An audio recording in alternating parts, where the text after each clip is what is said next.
Welcome to the Power Couples podcast with Kamogelo and Tanama, a platform where we tackle all things relationship from intimacy, communication, and unity in marriage.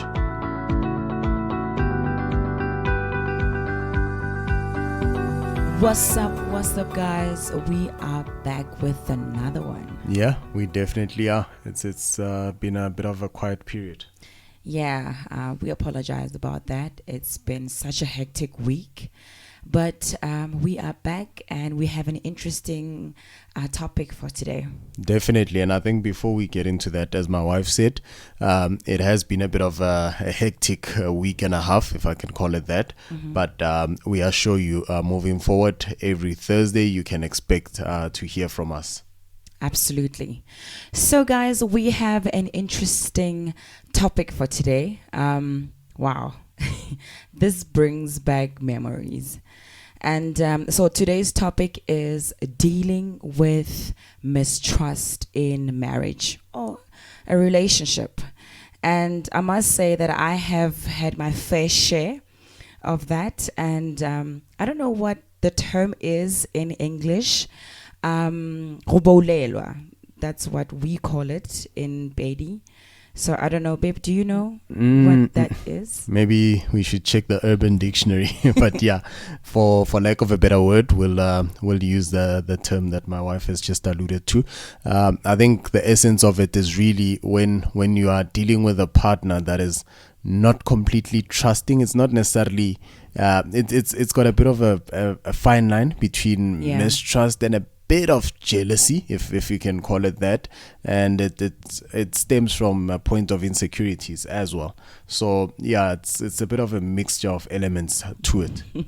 Okay, so as I was saying, that I have had my fair share. I remember being in a relationship with my husband, well then my boyfriend, and he had a friend, a girlfriend. No, that sounds weird. A female friend. You know, when you put it like girlfriend, like it sounds like, yeah, I had a bit of a side dish. It's okay. It was a friend who happened to be a girl. Yeah, okay. Maybe. So for me, I found that strange. The question that I always asked myself was, what do they talk about? And aren't they gonna have feelings towards each other? Like, I could understand. Like, I could not understand. And I must say that we had our disagreements. More like fights, but but I mean, guys, then you'll need to help us here. Is it really wrong to have platonic friendships with the opposite sex when you are married? I think that's really because I couldn't understand, you know. So, I mean, the friendship was completely innocent, and half the time we spoke about work in any way. Yeah, but it was strange. And the way you guys spoke to each other, that made me feel very uncomfortable. Yeah. So anyways, I don't know about you. If you've been in the same or similar situation, please do leave a comment below. Let us know your experience as well. Okay. All right. I think let's dial the conversation up a bit.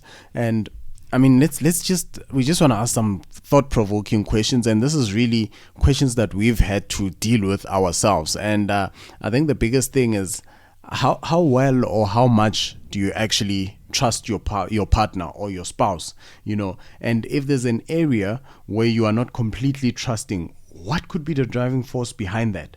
You know, is it perhaps an internal issue with your own insecurities, driven perhaps by past experiences or upbringing? Or is it perhaps because there's an area in your partner's life where you do not have full access? You know, that could also lead to mistrust.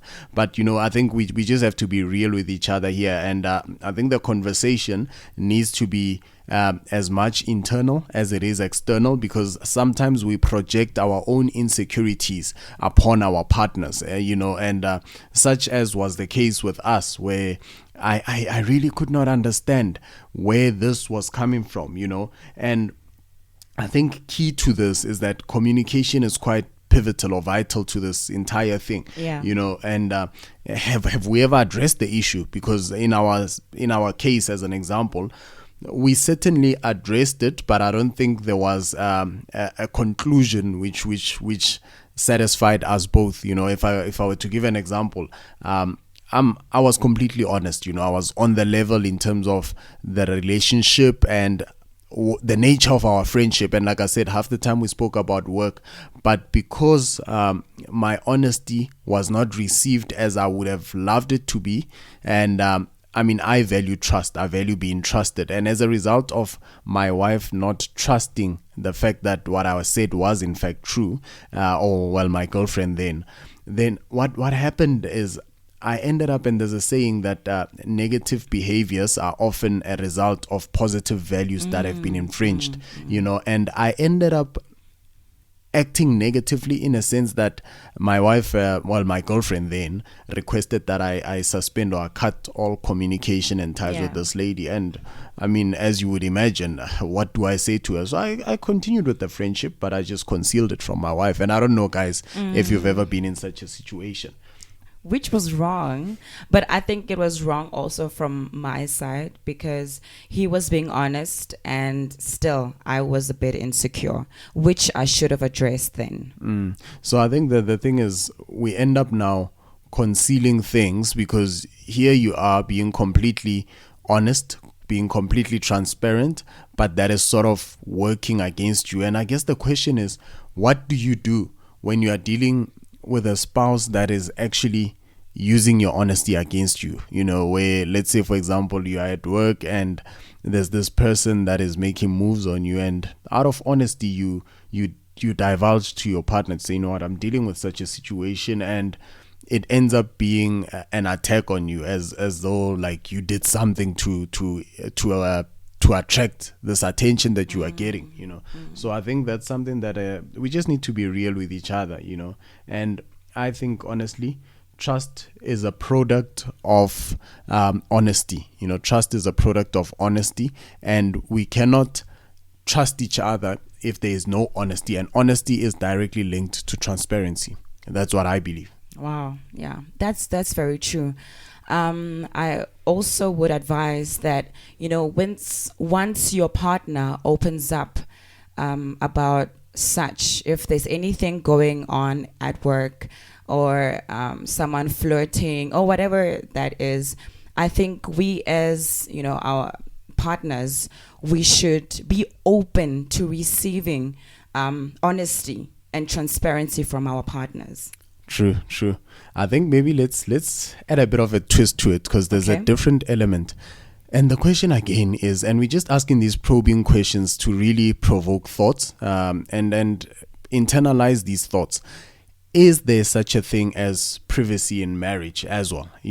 Because in as much as we can be honest with each other and trust each other, be transparent, but what then happens to the element of privacy? Does it mean by virtue of me being a husband or a wife, I forfeit my right to privacy? And I think maybe to be more exact, and babes, you can jump in on this, is especially on the issue of cell phones, because I think that is a bit of a touchy issue with regards to cell phones. Yeah. My husband spends most of his time on the phone, mainly because of business. And sometimes when he answers his phone, he leaves the room. And because I know my husband and I trust my husband, I know that there's nothing to it. But we have a lot of partners out there that question their partners whenever they go out answering their phone calls or whatnot. Yeah, but let's be honest, and I think this is really the case with ladies. It happens more often than not that you'll stand up to answer your phone, and when you come back, there's this that stare, man, that silent look, as though now you have to give an account of who that was and what the conversation was about. And like I said, it's where is there even an element of privacy? And for example, as well, and we can ask the question, you've got access to my phone, you know my passwords, I know your passwords, but I think, and this is my personal opinion, that in as much as I've shared fully all that pertains to my phone, I do not expect to find you going through my messages, because I think in essence that's an invasion of privacy. If you've got my laptop password and next thing I find you going through emails, and there's a saying that if you look for something, you are bound to find it. Absolutely. Not that I'm doing funny things, but I'm just saying, like, I think we do, and we've got that surely, and it's something that we never really discussed, to say don't go through my messages unless if I'm showing you something. But I think we should also respect that in a relationship. Like I said, we don't have that issue, but I've dealt with a lot of friends and stuff where those issues come up. Yeah. You have a lot of people that get upset if they find their partners going through their phones, as though there's something that's going on. Yeah. And I think that if you are acting in a certain way and your partner sees that, then address it then and fix it. Because the thing is, I've had a friend where this lady will go through the phone and the boyfriend would get upset, and the way that he gets upset makes it questionable. It makes it questionable. Like, is there something that you're hiding? There's a difference when you say, please don't go through my phone, and address why. But when you get defensive, it's like there's something going on, and that questions whether this person is doing something shady. Yeah. Babes, I couldn't help but think, when people always use that term, I've got a friend, it's usually them actually referring to themselves. So I hope this is not one of those situations. If there's something I need to know about, please do tell me, even if it's offline. I hope it's not. Okay. All right. So I think moving on, guys, as we conclude this conversation, I think an area where we just have to be honest with ourselves. At times we sort of disguise curiosity, we disguise mistrust as curiosity. And at times you'll go through your partner's phone out of innocent curiosity, but if you think about it, it's actually an element of mistrust, where why do you need to go through messages? Why do you need to go yes, it's if you're just going through pictures to entertain yourself, I don't think there's anything wrong with that personally. But once you start going through messages and WhatsApp conversations, it's no longer curiosity. It's got an underlying element of mistrust, and we just have to be honest with ourselves. And hence we said the conversation needs to be as much internal as it is external. No, I absolutely agree. I think we honestly need to communicate our insecurities to each other. Especially if you come from a relationship where there was no transparency, and so entering into a new relationship, I think it's very vital, very important that you address those insecurities, to say, you know what, I've been in a relationship where the guy or the lady was cheating, and this is what went on, and this is why I'm reacting or responding the way I am with you. Definitely true. So guys, I think in conclusion from my side, we really encourage you to continue with these conversations with your partner. I don't think in 15 minutes we can do justice to this topic. It's definitely one that cannot be exhausted.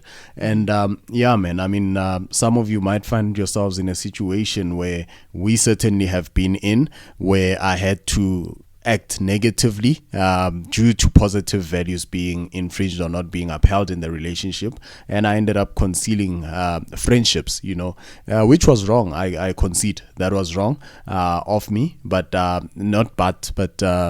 lack of a better word, I think it was driven by the fact that I was completely being honest, and that honesty was not reciprocated in the form of trust, or it did not be received and translate into trust.